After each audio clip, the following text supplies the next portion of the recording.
à tous, bienvenue sur i24 News, c'est l'heure de votre journal du sport. Aujourd'hui des belles histoires, des résultats et toute l'émotion que le sport procure. C'est pour vous, c'est parti, alors restez avec nous. Et je vous propose d'ouvrir cette émission par des nouvelles de Zizou. Vous le savez, il est suspendu pour 3 mois de ses fonctions d'entraîneur de l'équipe de réserve du Real Madrid parce que son diplôme n'est pas encore validé. Beaucoup de tensions entre le club et la fédération espagnole.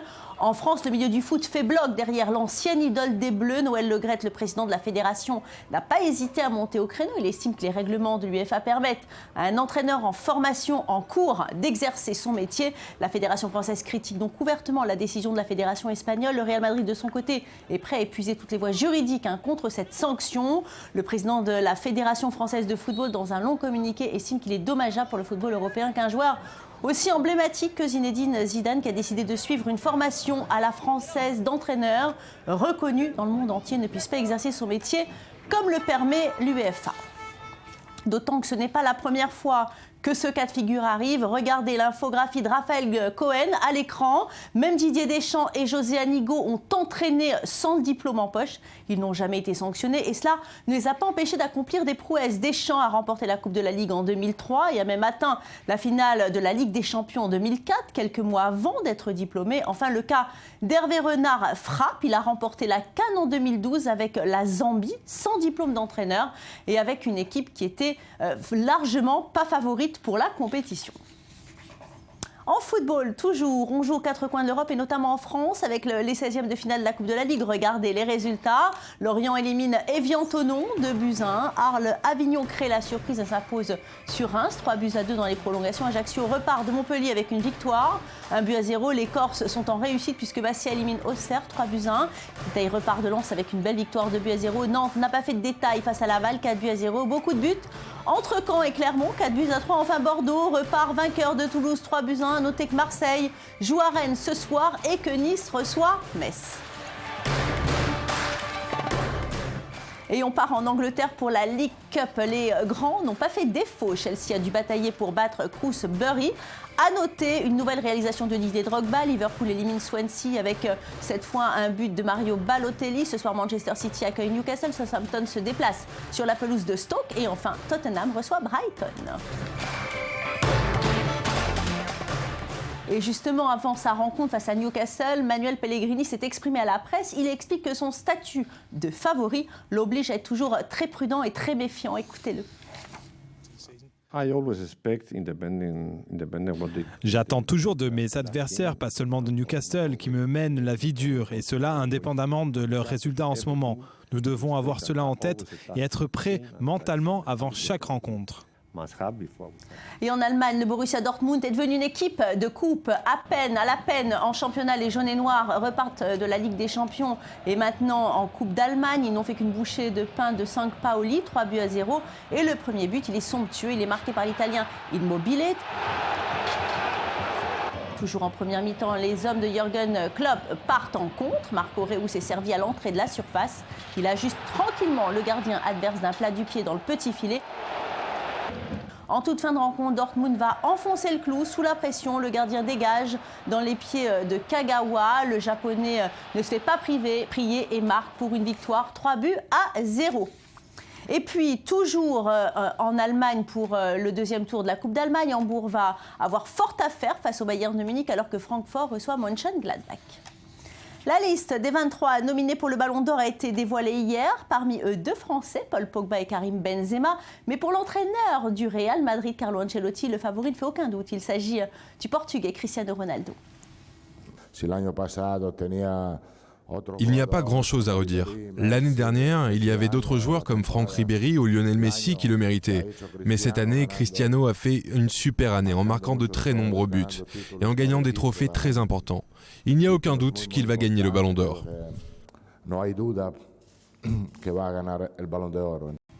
Et puis on termine cette page football avec la FIFA et la Russie qui ont dévoilé mardi soir à Moscou le logo officiel de la Coupe du Monde de football 2018 au cours d'une projection sur la façade du prestigieux théâtre du Bolchoï.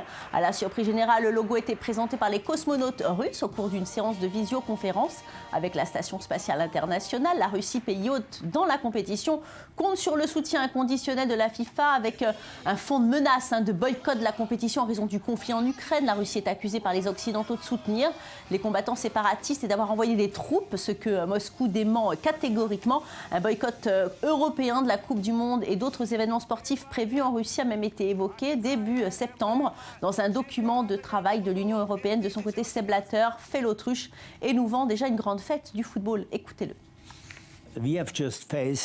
Écoutez, on vient à peine d'assister à un mondial 2014 exceptionnel au Brésil. En 2018, en Russie, ce sera encore mieux. Ce sera mieux parce qu'il s'agit de football et en 4 ans, les joueurs vont encore progresser. Et je suis persuadé que ce sera une immense fête autour du football, regroupant de nombreux continents. Les équipes nationales sont déjà en train de se préparer pour être fin prêtes au moment de rejoindre la Russie. Tennis, à présent, Roger Federer détient le plus long règne en tête du classement ATP, ce qui a conduit de nombreux observateurs, joueurs et spécialistes à le considérer comme le plus grand joueur de tennis de tous les temps. À ce jour, il a gagné 82 titres, dont 17 grands chelems et 23 Master 1000. Eh bien, figurez-vous que celui qu'on a mis peut-être un petit peu trop tôt à la retraite pourrait redevenir numéro 1 mondial. Alors, malgré une concurrence rude comme Nadal et Djokovic, le Suisse de 33 ans ne lâche rien. Les explications en images avec Mathieu Tobman et Michael Friedman. On l'annonçait fini, perdu pour le tennis de haut niveau. Fin 2013, personne ne donnait cher de la peau de Roger Federer face aux monstres Nadal et Djokovic. Et pourtant, un an plus tard, le géant suisse a une chance bien réelle de finir la saison à nouveau en tant que numéro 1 mondial. Federer a remporté son tournoi, l'ATP 500 de Bâle, le 82e trophée de sa longue carrière et surtout le 5e de la saison 2014. C'est toujours extraordinaire de jouer une finale ici et de recevoir une standing ovation de la part du public. C'est pour ce genre de choses que je joue au tennis. Encore aujourd'hui, c'est pour ça que je joue ce tournoi de Bâle. Ça a toujours été et cela sera toujours très spécial pour moi de jouer ici. Encore une fois, j'ai atteint la finale et j'ai fait un très très bon match. C'est une super sensation et je suis fier de ça. Sa victoire au début du mois d'octobre au tournoi de Shanghai a permis au maestro de devancer Rafael Nadal et de récupérer la 2e place du classement ATP. Question à $1 million, le Suisse de 33 ans pourra-t-il récupérer la place de numéro 1 mondial au détriment de Novak Djokovic alors qu'il n'a gagné aucun grand chelem cette année? Le scénario est réaliste puisque les deux joueurs participent au tournoi de Paris-Bercy, un Master 1000 qui pourrait rapporter gros à Federer en cas de victoire, alors que le Joker est tenant du titre et peut donc perdre des points en cas de mauvaise performance. Mais l'atout de Roger Federer, c'est surtout la Coupe Davis. Avec Stanislas Wawrinka, la Suisse affrontera la France en finale de la compétition en novembre. Alors que le roi Roger va forcément engranger des points lors de cette finale, Djokovic, lui, n'a pas joué un seul match avec la Serbie. L'espoir est donc permis pour Federer. Cela sera très particulier. On ne peut pas dire que c'est à prendre à la légère. Être numéro 1 mondial, c'est très important. Avec l'année que j'ai eue, le nombre de finales que j'ai jouées et le niveau que j'ai pratiqué, je suis très heureux d'avoir une opportunité d'y arriver. En cas d'accession à la première place, le maestro suisse terminerait pour la 6e fois une saison sur le toit du monde. Il rejoindrait ainsi le record établi par Pete Sampras. Pour de nombreux analystes, Roger Federer est le meilleur joueur de tous les temps. Son héritage restera intact, qu'il termine la saison en première ou seconde position. Il est important de se rappeler qu'il y a un an, beaucoup l'annonçaient à la retraite. À 33 ans, Roger n'est plus à l'apogée de sa carrière, mais il reste l'un des meilleurs joueurs du monde. Et puis toujours en tennis, et cela ne fait pas les affaires de Federer. Malheureusement, le tenant du titre du BNP Paribas, Novak Djokovic, a tenu son rang et démontre que sa récente paternité ne l'a nullement détourné de sa quête principale. Le Serbe compte bien préserver sa place de numéro 1 mondial. Il a maîtrisé son match contre Philippe Claude Schreiber en 2-7, 6-3, 6-4 sans offrir de prestations exceptionnelles. Il a tenu bon grâce à une très bonne attitude défensive et une endurance remarquable. Et au terme d'un beau combat, Adrian Manarino n'a pas résisté face à la puissance de Tomas Berdych. Le Tchèque s'impose en 3 manches, 6-4, 6-7, 6-2 en 2h22 minutes d'un match intense. Bénéficiaire d'une wildcard, le Français est parvenu à pousser Tomas Berdych, le numéro 5 mondial, au tie-break. Lors du deuxième set, usé par les efforts, Manarino a craqué dans le troisième set, au cours duquel il a pris 2 fois le service de Berdych, mais n'a jamais été en mesure de remporter le sien.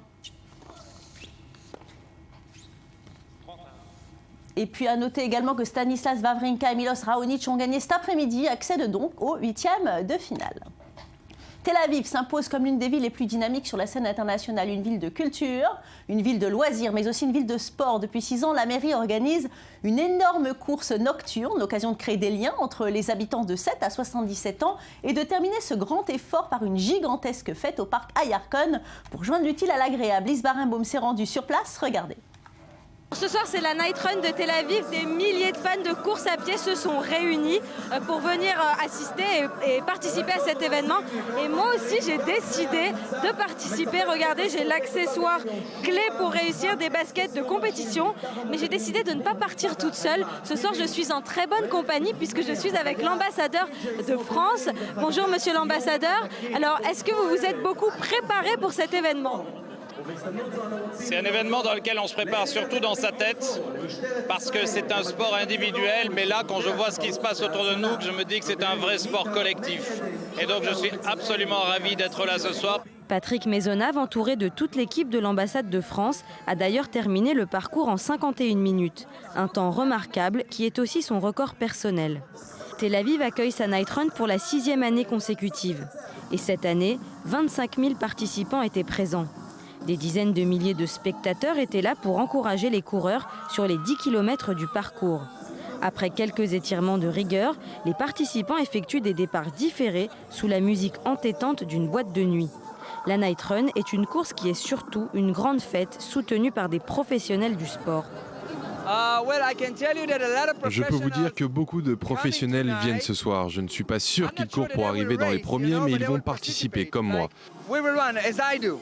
La course est désormais une habitude pour les habitants de Tel Aviv. Chaque automne, la mairie organise ce parcours de 10 km qui relie cette année la place Rabin au parc Ayarkon, après des étapes sur le boulevard Rothschild, la rue Dizengoff et le boulevard Nordau. Petits et grands prennent part à cet événement dans une ambiance bon enfant. C'est notre première fois, enfin en tout cas pour moi. On voulait le faire à Tel Aviv. On court de temps en temps. Quand même, on court, souvent. C'est notre première fois à Tel Aviv. Mais la Night Run a un objectif. Pour la municipalité de la Ville Blanche, il s'agit de défendre le sport et la vie saine.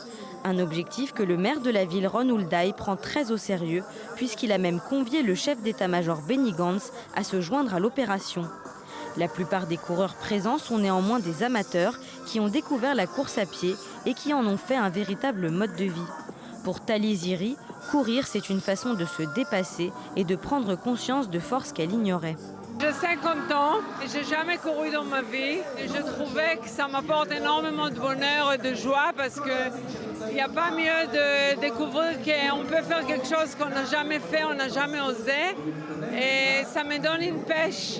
Et je sens qu'après ça, je peux faire tout. The sky is the limit for me. Même si la Night Run reste un pur moment de détente, certains viennent de loin et prennent cette course pour une véritable compétition. Je vais être le premier. L'Amérique est numéro 1, vous savez. Non, c'est juste pour le fun, je vais m'amuser. Mais j'aime la compétition, ça fait partie du plaisir de la course. La ligne d'arrivée est située au Sportec dans le Joshua Gardens Park. Bouteilles d'eau et séances d'étirement gratuites, les grands moyens sont déployés pour aider les coureurs après la course. Tous les amoureux du sport sont aussi attendus pour une remise de médailles, mais surtout une grande fête animée par un DJ. L'occasion de finir cette soirée en beauté. Après l'effort, Tel Aviv sait offrir du réconfort. Allez, le rendez-vous est pris l'année prochaine et bravo à notre ambassadeur de France en Israël. On ouvre maintenant une page sport américain avec la NBA qui a enfin repris, un moment que les fans attendaient tous. Et cette nuit, on a eu le droit aux premières rencontres de la saison régulière. Regardez, les Pélicans de la Nouvelle-Orléans ont parfaitement entamé la saison devant leur public. Ils ont reçu les Orlando Magic. Résultat, une victoire 101-84. Et cette belle victoire, la franchise de Louisiane le doit à ses deux meilleurs joueurs. Omer Ashik, arrivé à l'intersaison de Houston, et Anthony Davis. À eux deux, ils ont cumulé 40 points, 34 bons et 14 blocages défensifs. En face, ce sont les Tobias Harris et son Tobias Harris avec 25 points et Nikola Vucevic avec 15 points et 23 rebonds qui ont fait le show. Mais cela, malheureusement, n'a pas suffi.